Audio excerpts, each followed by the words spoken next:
Good day mga boss! Ang Rain or Shine Elasto Painters, isa sa mga posibleng ikonsidera nilang big man ay itong si Christian Standhardinger.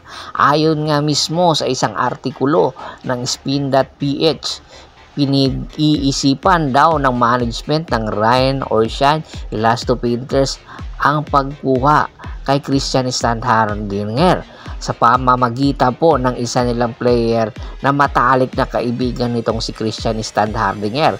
Matatandaan po, galing po si Christian Standhardinger sa Barangay Ginebra, San Miguel, at isa sa mga kinukonsidera niyang close friend at merong kontak sa kanya ay itong si Stanley Pringle. Kaya hindi katakataka kung meron mismo na makakapag-advise at makakakonekta kay Christian Standhardinger at sa Rain or Shine Management, especially kay Coach Yeng Yao, ay itong si Stanley Pringle. Kayang-kaya daw i-convince ni Stanley Pringle na maglaro itong si Christian Standhardinger sa Rain or Shine Elasto Painters.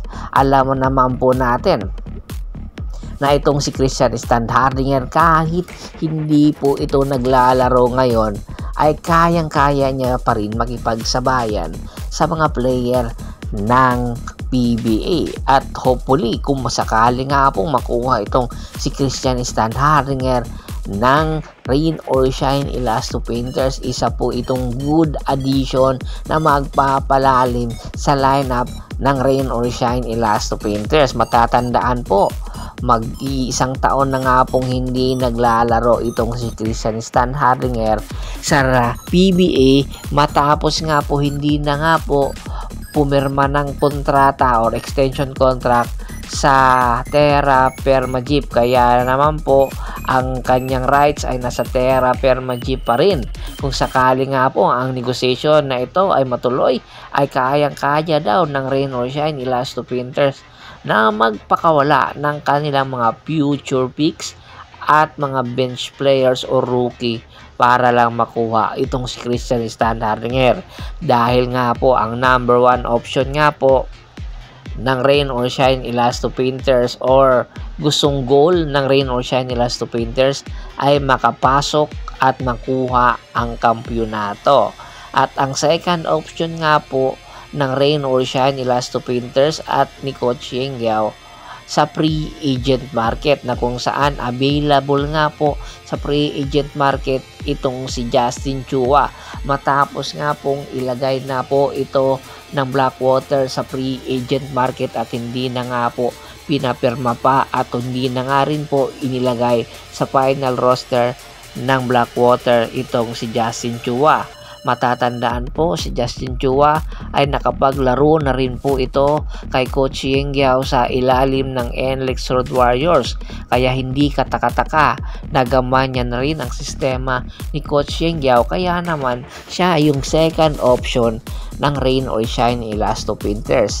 Dahil nga sa kanyang height na 6'7", ay malaki ang may tutulong nitong si Justin Chua para mag-back up sa mga big man ngayon ng Rain or Shine Elasto Painters.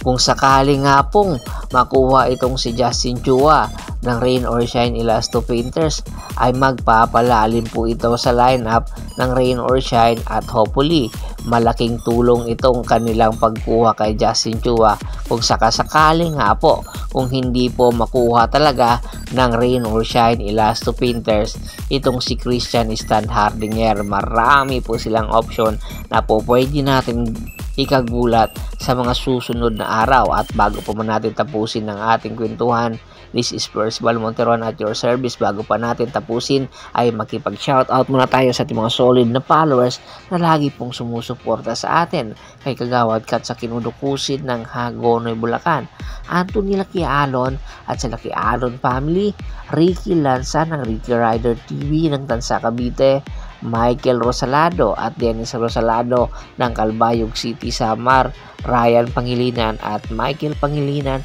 ng Apalit, Pampanga. Pakibisita na rin po ng Facebook fanpage ko na Hapres PH3, Paul Goso at Bostor para po sa mga karagdagan, sports, happenings or balita. Hanggang sa muling kwentuhan, maraming salamat po.